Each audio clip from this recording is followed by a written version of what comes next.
It's really too early to call, so if this really is confirmed to be all of the gems, I'll eat my words then.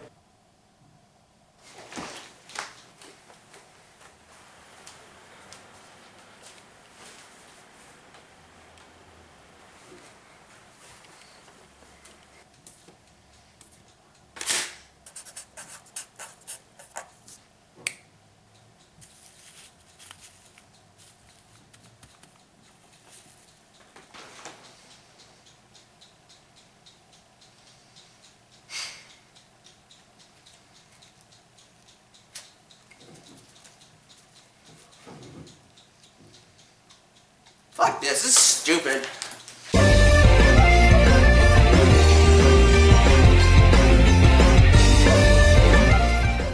I can't believe I'm about to say this, but there was a reason why I just ate a paper sandwich. Obviously, because I was wrong, and I suck. But the more important reason is that I'm probably gonna end up doing it again. It's almost stupid in a way, trying to predict what a game developer's gonna do for an upcoming release, because how the heck would you know what's up? You nor your grandma work for Square Enix. But if you do, the moment a new World Ends With You game is approved, my DMs are open. But even still, I mean, it's fun to speculate, because you imagine what this game could be, and seeing some of it come true is among the best feeling in the world. I don't think it's too far-fetched to say that Smash speculation has evolved over the years. With the internet being more accessible now than it was at the time Smash 64 was released, what started off as a handful run-of-the-mill rumors and misinformation turned into what's essentially 4chan's plaything. Honestly, they should just replace the word leak with wishlist. So that's what I'm gonna do here, while still being as realistic as I feasibly can and shooting for the sun. And before I get some expert telling me that I'm only setting myself up for disappointment, sorry, but that's not how I do things. I understand that most, if not everything I'm gonna say in this video probably won't come true. I just thought, you know, this would be fun to do, and who knows, maybe I can convince some of you that these implementations are good ideas. Yeah, I figured I'd start with the big one, but mostly because there really isn't much I feel is worth talking about in regards of new fighters. I mean, I do have certain fighters I would love to see, but it really is nigh impossible to predict what's gonna happen, and really I'd probably just be wasting my time if I went over what all these characters are gonna do. Plus, as we all know, it's been confirmed right out of the gate that we shouldn't expect too many newcomers, so for all I know, maybe 1 or 2 of these guys will be confirmed, or none of them. Or Sakurai's just pulling our legs and we'll just confirm all of these and then some. So what I'm going into is what I would want the unlock system to be. When it came to unlocking characters, Melee and Brawl had it right. They utilized a multitude of modes that weren't versus, leading the player to explore the games and all of their modes, and especially in Brawl's case, had you unlock all the characters through subspace if doing specific challenges weren't your thing, and allowed for multiple options. Smash for 3DS and Wii U dropped the ball. Yeah, just gonna let you know ahead of time, a good chunk of this video is gonna go into what didn't work with Smash 4 single-player content. But not only is context great, also considering how much it's already seen to improve beyond that, I hope you don't care too much. But back on topic, there weren't a lot of characters to unlock, and even still, it was all mostly versus matches in classic mode where you had to do it. I understand the reason behind it because at the time, nobody wanted to unlock a huge roster, but unlocking these characters didn't feel rewarding. And speaking of some of these characters, like, okay. So yeah, having to unlock everyone that didn't debut since the very beginning now is a refreshing experience, but I hope that they go even further than what Brawl did, for instance. For every Smash game, there have been 2 different ways of unlocking characters, either by a certain amount of versus matches or one other mode. Follow me here. What if for unlocking Falco per se, you had to do a certain amount of versus matches, or clearing 100-man melee, or a run of classic mode with Fox, or whatever new mode they'll introduce. With every Smash game, just as much as there have been new characters, there's been more to do. By giving even more options for unlocking characters, this allows for a lot of possibilities on how you can unlock these characters. Sure, it was stated that fighters would constantly show up, so even if you did use one mode to unlock them, it probably wouldn't even be all that boring. But who said inclusivity was a bad thing? Likewise, I don't have a lot I can bring up for new stages. I have a few stages I'd love to see come back, here they are on screen again, but in regards of all the new stages, I'm hard-pressed to come up with ideas for new ones, but in binging old Smash 4 presentations to get my mind tinkering for this video and as a nostalgia trip, there have been points about danger zones and dual plane battling and Great Cave Offensive and Jungle Hijinks respectively, so seeing more stages do that could be neat. Again, like characters, I think it would be cool to have most of them unlockable. Here's my logic. On the Smash website, there's a stage background on each fighter page. What if unlocking stages was aligned with how many characters you have to unlock, with a few left over here and there because there's just already a lot of these stages coming back? Like, this could be the default stage roster, and that would leave with even more content to unlock. And when you unlock characters, it could come with a stage, and you have to fight them on their supposed home turf. And another thing that I doubt would happen, but would be really cool to me, you know how you can have the default Omega, Battlefield, and Hazardless stages? Well, what if for Battlefield and Final Destination specifically, you get to have toggles unique to only those stages, and you get to play on all the other iterations? If you tell me that you wouldn't want to see Battlefield and FD from Smash 64, hell, even Melee's versions in HD, you would probably be lying, and I would only be slightly bothered by that for a short while. Oh, and bringing the Meta Crystal as a Versus stage, that was an awesome map. Alright, now for what I really want to get into. I think it's already known that there are going to be more modes to be shown off. That's partially due to basic logic, because why the heck would they show off the whole game at E3, and plus, inevitable Smash Directs incoming? Oh, and guess what happened while I was editing this video? Great! Of course, we're due for the usual mode: Classic, All-Star, Vault, Stadium, and it's likely we're gonna get a few new modes unlike anything I'm going to go into, but to give off the basis of where I'm going with this, well, kinda. Do I want every mode to come back? If they're unchanged from Smash 4, no. I'm gonna keep it real with you. For as awesome as 8-player Smash is, its implementation within single player kinda ruined a lot of these modes. Classic, All-Star, some of the event matches, like they all feel like the exact same mode to me. 3DS at least had the right idea with its Classic mode by choosing your own path, so it offered unique playthroughs. If there's a basis for keeping Classic mode, I'd prefer it to be this, or based on previous titles, but no 8-player Smash, please. And replacing Break the Targets with... I mean, I get that with a lot of characters, it becomes harder to do break the targets like in Melee, but at least in there it offered unique maps and showed what each character was capable of. And even still with Brawl, I mean, it was still better. Personally, I hope Break the Targets comes back, and like how they did it in Melee specifically, but if they just give the same maps for all characters, then that'd be cool too. Oh, as well as board the platforms and Race to the Finish. Those were fun too. And I especially hope they're available in Stadium so you wouldn't have to go through most of Classic to play them. And in regards of special orders, I mean, it was a cool idea. It was another way of getting custom gear and moves, but considering character customization for anyone that's not the Mii's is heavily implied to not come back, there might not be much of a purpose to play this mode, but I'd be fine if it did come back. And as for customization, well, I'll get to that later, but right now I have bigger fish to fry.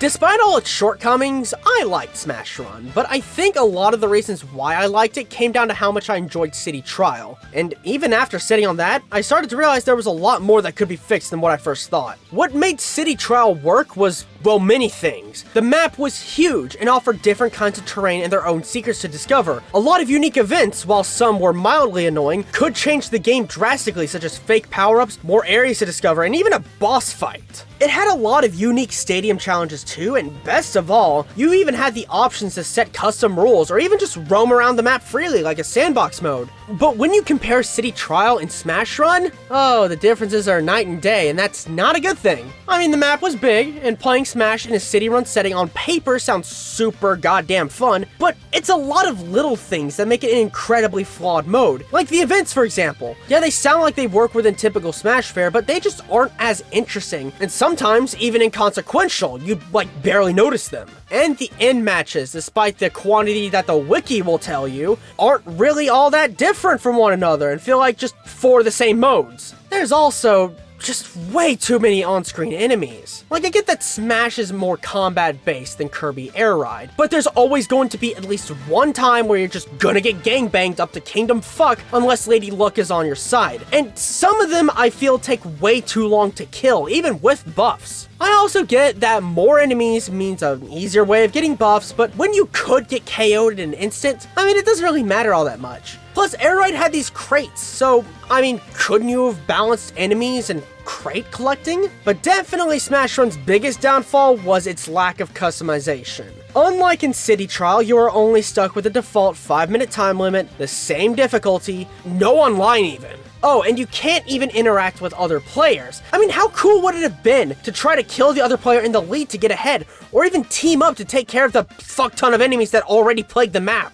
I bring this up in the first place because if they can iron out all these problems and give us a much better mode for Smash Ultimate, then yeah, that'd be really great. And heck, even if they didn't fix it and brought it all the flaws back, I mean, I like it decent enough as is. I mean, it's whatever to me. I mean, at least most of us can agree that it's better than... Oof. Funny enough, Smash Tour could use the same kind of fixings that Smash Run can have. You know, more options on how to play, more variety on what the end matches could be, and more maps that aren't just 3 generics. However, Smash Tour also has the downfall of just being a really complicated mess of a mode and doesn't really tell you anything about it. I mean, on paper, it's a cool idea. All players move around at the same time and you collect fighters and use them all at the end. In fact, real quick, side tangent, I hope that sort of relay battle system becomes its own thing, like how Project M did with its All-Star Versus mode, or heck, even be able to tag them off in usual 3v3 fighting games. But I'm getting off topic. I know there are probably like 2 people that had fun with Smash Tour, and I bet if I pulled in some poor saps, you know, maybe we'll have more fun with it, but when I had to do this to unlock the Pac-Land stage, I was mostly left with frustration because of how bad Mario Party knockoff AI can be. I know in making this mode, Sakurai wanted to think differently from traditional party games, but honestly, a mode that was more like Mario Party would have ended better. Boards taken from certain franchises, players move one at a time with mini games in between each turn, and then the no-holds-bar last fight with all your fighters and items and all that stuff. I didn't just bring up these modes to trash on them, I want them back because they had the potential to be fun. Like, it doesn't really feel right to me to just completely ditch these modes because Sakurai is a hardworking man with a hardworking team. Like, if these modes were good, great even, then okay. The most likely outcome is that this will be the only time we'll see these modes because of the backlash, but who knows, I think they can still work. If you were starting to get sick of me ragging on Smash 4 single player, then don't worry, I got mostly everything out of my system. But even still, there's one other type of mode I want to see in Smash Ultimate, regardless of if everything I said comes back or not. Yep, it was only a matter of time before I started talking about this one. Now, I don't think that we're gonna get anything like Subspace again because Sakurai has stated that he's no longer for putting cutscenes of a story because those could just be spoiled on YouTube. I mean, why do you think they did all those character trailers? Kinda to compensate by having cutscenes along with new fighter announcements, and we all ate that shit up, and they're still doing it. Though Sakurai does have a track record of changing his mind, so who knows? But even still, I mean, I have different ideas, and pretty much all of them revolve around Melee's adventure mode. Maybe it could just be a recreation of Melee's adventure mode, but with a handful of new stuff to accommodate for new franchises, but it would probably be a long-ass mode because we have so much representation nowadays. Maybe it could be more open-ended, where you can choose where you would go along certain paths for certain outcomes. Kinda like the Great Maze, but just the Great Maze, and not as big, and with some parts optional. Or maybe we could see some story elements in After All, and every character would have their own unique mini-story to follow to fight certain characters and traverse certain stages. And maybe we can incorporate some bosses here and there to really spice things up. I don't know, I've been spitballing this entire video already. I know what you might be thinking, having an adventure mode and Smash Run could be a little redundant, and I'll see where you're coming from, but who knows, maybe both could still be included due to adventure mode being more tailored as a campaign style mode, whereas Smash Run is more of a chaotic power-up collecting sandbox mode. I believe, and I really would like to see at least something that totally utilizes Smash's platforming elements. In the past, getting through certain layouts was much harder for certain characters just due to how unfit some of them are for platforming, but by adding all these mobility changes to certain characters and bringing back directional air dodging, they're really trying to make certain platforming strugglers more fit for doing so. And even after it's all said and done, I mean, the sad reality is that some characters will be better than others in platforming levels. So really, it's a matter of making specific sections that are tailor-made for certain characters, or trying to find that balance again where it could work for all characters. Or not even doing adventure mode, but would that be fun? I don't think it would be fun.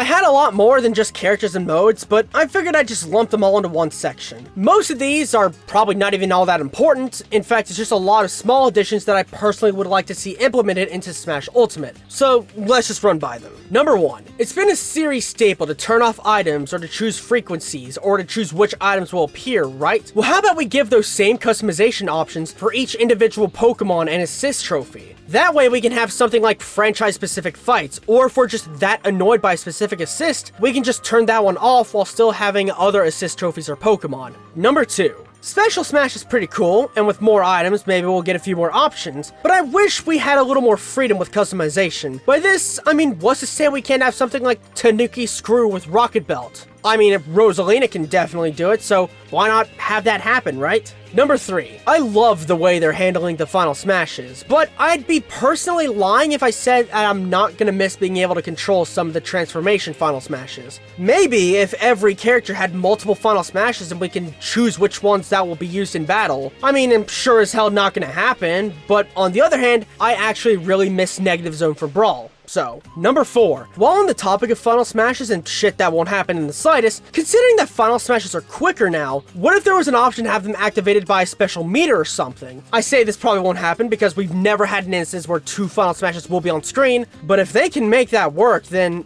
oh no. Number 5. Listen, I respect all the work that goes into voice acting, and I'm definitely fine with the decision to give certain characters different voices, and I'll get used to the changes, but I think a lot of people would prefer Marth's Japanese voice too, for example. So what if some of those characters had a voice setting, so that way everyone can still get what they want in the end? Number 6. I don't know if most of you remember this, but Suzaku Castle has a unique mechanic in which the music will change if a timed match is coming to an end. Now, I don't know how we can currently have this implemented, but how cool would it be to have the music change depending on what happens in a match? If you need an example, whenever a character gets knocked out in Marvel vs. Capcom 3, the music will change to whoever gets sent out next. I imagine there would have to be different conditions to have adapted music, but I think it would be really cool regardless. Heck, I even mentioned earlier about an all-star versus mode. That would be a perfect place to do it. Number 7.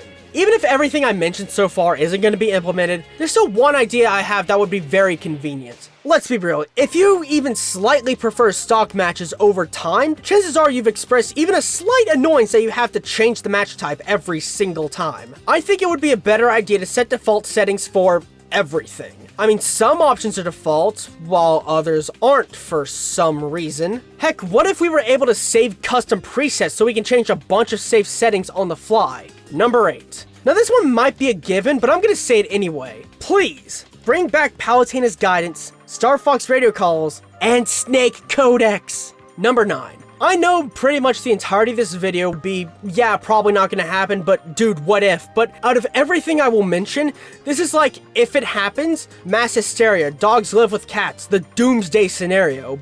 But what if Nintendo allowed for some mod support? Now, I'm not talking about making another Project M or even adding character models, but how awesome would it be if Stage Builder came back and we're able to put in custom backgrounds and music for our SD cards? I mean, the only sacrifice is that they probably won't even be available for online, even with friends, unless they really don't care about what happens, but still, at the very least, custom music is the dream.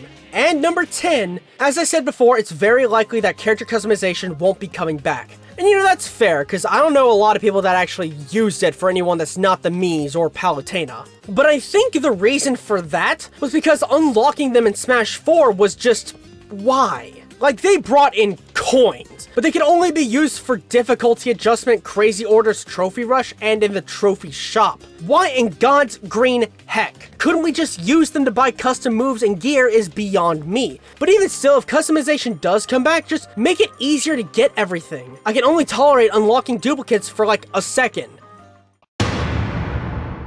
Now, I know it has already been confirmed that their primary focus right now is making the base game ready for release, and right now the fate of DLC is whether or not the team just feels like it. But I'm gonna be perfectly honest, I firmly believe there's going to be post-launch support regardless, that there's just gonna be too high of a demand for Nintendo to stay silent. And yes, I say Nintendo as a whole, because it's also been confirmed that while Sakurai does have an interest on working on non-Smash games, Nintendo still has the final say. So it's possible that that factor will come into play for adding more into the game. As for what that will entail, maybe some of the modes I've mentioned won't be added to the base game and are considered for post-launch. Or maybe we'll even get some new characters over time, random newcomers or Echo Fighters. I imagine there's gonna be like Splatoon style support, where they'll constantly update the game with patches and bug fixes every month or few months, and even less often, maybe that's where some of those expansions and characters will come into play. Maybe for Echo Fighters, we'll get them in batches, like how Kirby Star Allies is handling their Dream Friends, with a newcomer coming even less often. And some of these newcomers could be based on that old Smash ballad, because the Japanese site did say that the results will be used to influence future Smash games, so I think all of this is at least safe to say. I know most of my ideas are out there, but like I said, this is all stuff that I would be more than happy to see. I also said in the beginning that it would be nigh impossible to predict what's gonna happen, and despite everything in this video, it's still true. Like, maybe everything I want will be in, or maybe some of it, or nothing at all. And there's gonna be like a 99% chance I'm gonna enjoy the game anyway, because it's goddamn Smash Brothers. Who knows really, my track record of calling things is okay. I've been Ty, and I love you all in the most appropriate way, and I'll see you guys next time.